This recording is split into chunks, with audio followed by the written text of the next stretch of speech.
가문에 흐르는 저주가 있을까요? 있다면 왜 있을까요? 끊을 수 있는 방법도 있을까요? 인도네시아 선교사이자 치유사역 전문가인 이윤호 박사님께 한번 들어보겠습니다.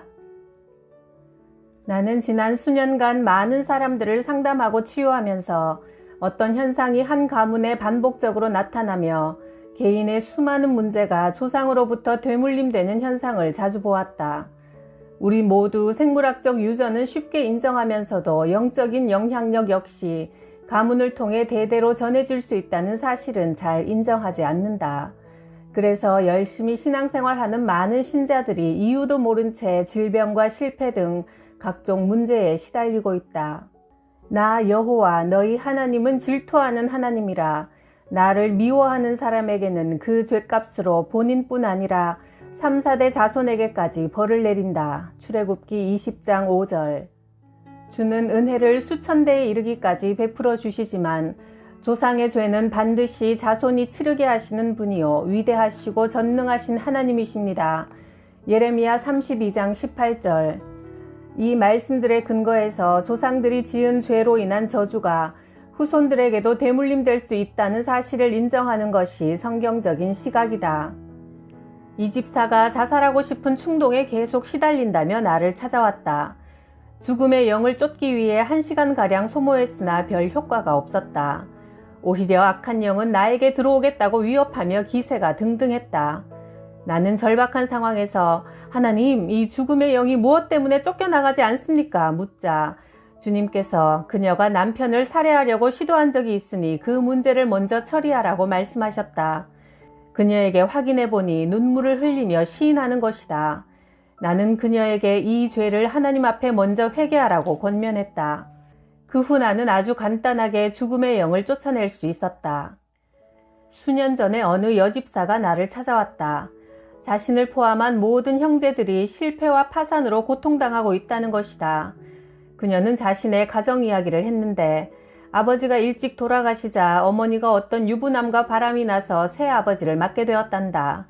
상담할 당시 두 번째 아버지는 이미 죽은 후였다. 나는 그녀에게 두 번째 아버지의 원래 부인과 자녀들에게 상처를 입혀 그 죄가 저주의 통로가 되었다고 지적했다. 잠언 26장 2절에 이유 없는 저주는 이르지 않는다는 말씀에 근거하여 나는 강력하게 충고했다. 당신이 가족을 대표하여 아버지의 원부인 가족들을 찾아가 사과하세요. 만약 그렇게 하지 않으면 하나님도 당신 가정을 축복하지 않을 겁니다. 조상이 다른 사람들에게 화를 불러올 만한 행동을 한 것이 있으면 조상을 대신해 사과할 필요가 있다. 또한 가능한 범위 안에서 하나님의 인도를 따라 물질적, 윤리적인 배상이 필요하다. 그래야 당신 가정이 가문의 저주로부터 해방될 수 있다.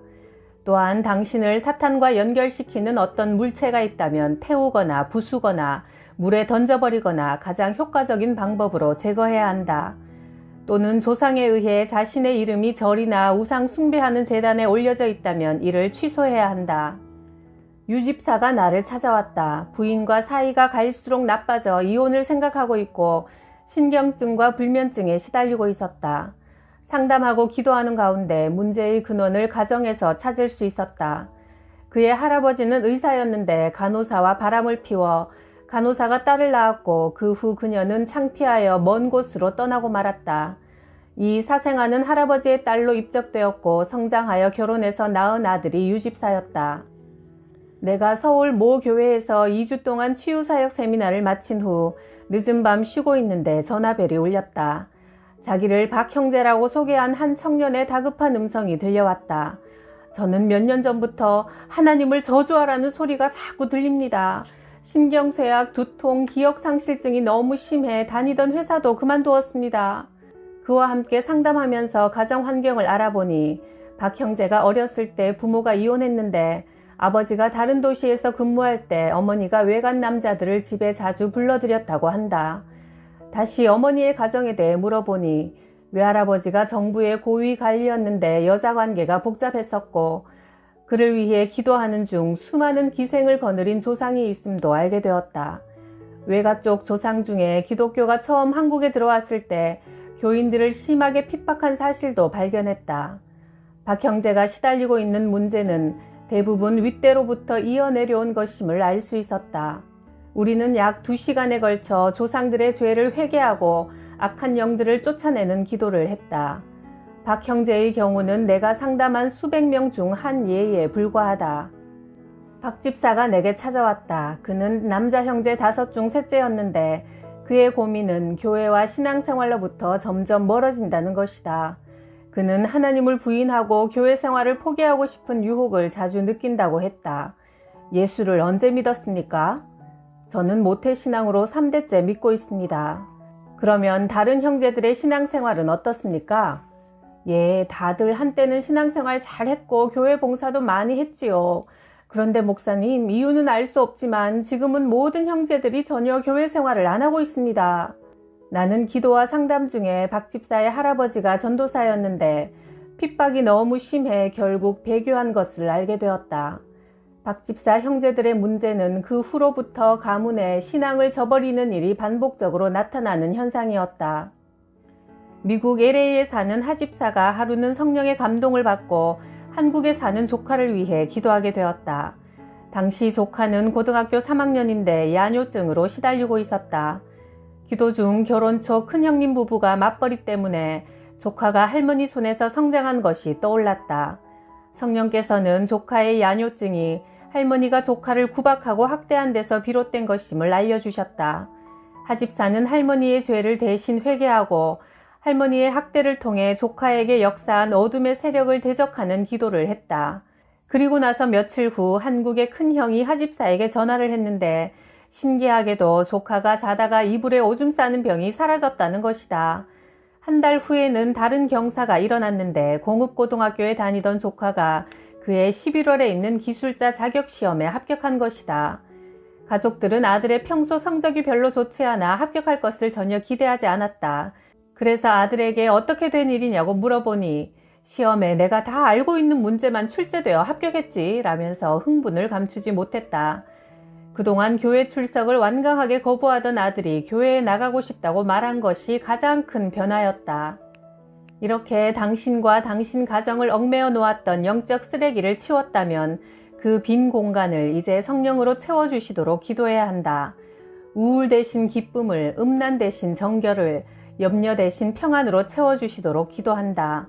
하나님 아버지, 나와 나의 가정을 예수 그리스도의 보혈로 조상의 죄악과 저주로부터 해방시켜 주심을 감사드립니다. 이 시간 죄와 저주와 사탄이 점령했던 부분을 성령으로 채워주시기를 기도합니다. 나와 식구들 각 사람을 머리부터 발끝까지 생각과 감정과 마음과 의지를 성령으로 다스려 주옵소서. 나와 나의 가정을 의의 병기로 주님 앞에 드리니 성결케 하시고 사용해 주옵소서. 너희가 만일 성령의 인도하심을 받으면 율법 아래 있지 아니하니라. 갈라디아서 5장 18절. 주는 영이시니 주의 영이 계신 곳에는 자유함이 있도다. 고린도후서 3장 17절 말씀.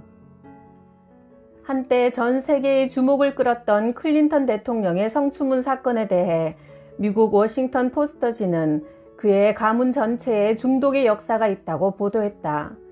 클린턴이 4살 때부터 함께 살아온 새아버지는 알코올 중독, 이복 동생인 로저는 코카인 등 약물 중독으로 실형까지 살았고 그의 할머니는 죽기 직전까지 모르핀 중독에 빠져 있었다. 그의 어머니 버지니아도 우리 가족은 권력, 약물, 섹스 등 그 무언가에 늘 중독되어 있다고 말한 적이 있다. 정신과 의사이며 치유사역자인 케네스 맥콜은 조상이 당한 참상이 후손에게 전수되는 사실을 임상을 통해 입증했다.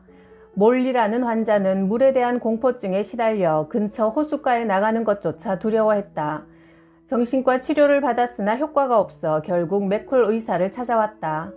몰리의 물 공포증은 그녀의 삼촌이 1912년 4월 1523명의 생명을 빼앗아간 타이타닉호 재난 때 익사한 사건에서 비롯되었다. 맥콜 부부는 72년 중국에서 의료 선교사로 오랫동안 일했는데 보트를 타고 버뮤다 삼각지를 항해했다. 그들은 버뮤다 삼각지에서 수많은 배와 비행기들이 흔적도 없이 사라진 것을 전부터 알고 있었지만 그저 비합리적인 공포라고 비웃으며 그 지역을 용감하게 항해했다. 그런데 갑자기 거친 폭풍이 몰려와 보트가 파열되어 표류했으나 다행히도 구출되었다. 그 후 맥콜은 조사 연구를 통해 옛날 노예 상선들이 버뮤다 삼각지를 지나갈 때 항해 중에 병들었거나 비실비실해져 팔 수 없는 흑인 노예들을 200만 명이나 바다에 던져버린 것을 발견했다. 아더 헤일리의 책 뿌리도 이런 사실을 입증하고 있다. 노예들을 그곳에 빠뜨려 죽인 이유는 병든 노예를 미국에 파는 것보다 손실된 노예에 대한 보험금을 타는 것이 훨씬 더 많은 돈을 벌 수 있었기 때문이다. 노예상들의 이와 같은 죄로 인해 버뮤다 삼각지는 끊임없이 사람들이 죽고 유령이 출몰하는 저주의 장소가 되었다. 20세기 초에 사회학자 윈쉽은 19세기 미국에서 유명한 두 가정을 비교 분석한 연구 결과를 발표했다. 맥스 죽스라는 사람은 무신론자로 불신자 여성과 결혼했는데 그의 560명 자손의 삶을 추적해보았다. 310명이 거지로 죽었고 150명이 범죄자가 되었으며 그중 7명이 살인자였고 100명이 술주정뱅이, 그 가게에 속한 여자들 중 절반 이상이 몸을 파는 창녀들이었다. 죽스의 자손들은 미국 정부에 19세기 달러 가치로 125만 달러 이상의 손해를 끼쳤다. 반면 죽스와 동시대를 살았던 조나단 에드워즈는 하나님께 헌신된 신자로서 경건한 자매와 결혼해 1394명의 자손을 두었다. 그의 자손들을 추적한 결과 295명이 대학을 졸업했고 그들 중 13명이 대학 총장이 되었고 65명이 교수, 3명이 미국 의회의 상원의원, 3명은 주지사, 30명은 판사, 100명은 변호사, 56명은 외과의사, 75명은 군대의 장교, 100명은 선교사, 목사, 작가가 되었고 80명은 다양한 공직을 맡고 있었으며 그중 3명은 미국 대도시 시장으로 일했고 1명은 미국 재무성의 감사관, 다른 1명은 미국의 부통령이었다. 만일 당신이 그런 좋은 부모를 만났다고 확신한다면 하나님께 감사해야 될 것이다. 그러나 그렇지 못한 조상을 만났다면 하나님의 도우심을 통해 자신이 좋은 부모가 되는 새로운 역사를 창조해야 한다. 신앙의 위대함은 태어난 대로 생긴 대로 포기하고 순응하며 살아가야 하는 것이 아니라 창조적으로 가문의 역사를 바꿀 수 있다는 사실에 있다. 케네디 가문의 저주. 이것은 1998년 뉴스위크 1월호를 장식한 표지 제목이다. 98년 1월 2일 마이클 케네디가 콜로라도주 에스핀의 스키장에서 39세 나이로 사망했다. 미국 법무장관을 지낸 그의 아버지 로버트 케네디 역시 68년 6월 민주당 대선 후보 선거운동 중 캘리포니아에서 암살당했다. 마이클 케네디의 사망은 케네디가로서는 6번째의 젊은 사망이다. 삼촌인 존 F 케네디 대통령이 63년 11월 텍사스주 댈라스에서 46세 나이로 암살당했고 아버지인 로버트 케네디는 42세에 목숨을 잃었다. 케네디 대통령 형제의 맏형인 조세프 케네디 주니어는 2차 대전 중 29세 때 비행기 추락으로 전사했다. 케네디 대통령의 여동생 캐슬린 역시 48년 비행기 사고로 28세에 사망했다. 케네디 대통령이 암살당하기 7개월 전 막내 동생 테드 케네디는 비행기 사고로 허리를 다쳤다. 마이클의 형 데이비드 케네디 역시 84년 플로리다에서 마약 과다 복용으로 숨졌다.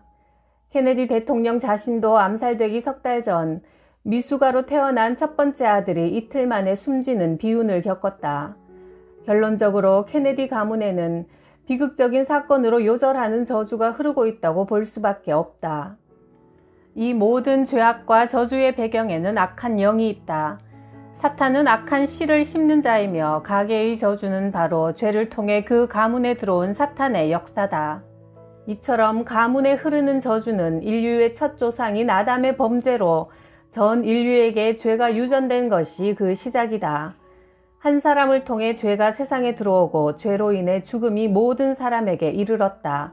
로마서 5장 12절. 사탄이 이브를 충동질해 하나님을 반역하게 했듯이 그녀의 아들 가인을 조종해 동생 아벨을 살인하게 했고 이 살인죄는 가인의 6대 손인 라멕에게도 이어졌다.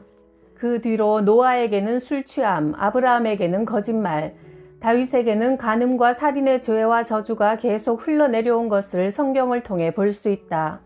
조상으로부터 유전되는 이 죄의 뿌리를 확실하게 끊지 않으면 유전적인 죄는 가계를 타고 계속 내려간다. 마치 눈덩이가 굴러가면서 더 커지듯이 유전적인 죄는 더 큰 죄로 발전할 가능성이 높다. 사도 바울은 에베소서 4장 27절에서 마귀가 틈을 타지 못하게 하라고 권면했다.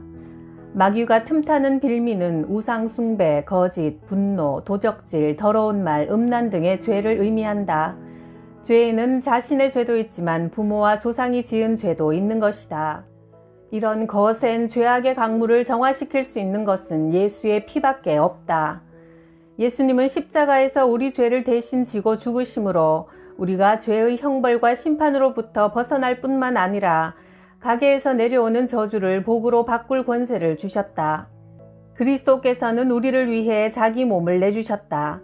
그것은 우리를 모든 불법에서 건져내시고 깨끗하게 하셔서 선한 일에 열심을 내는 백성으로 삼으시려는 것이다.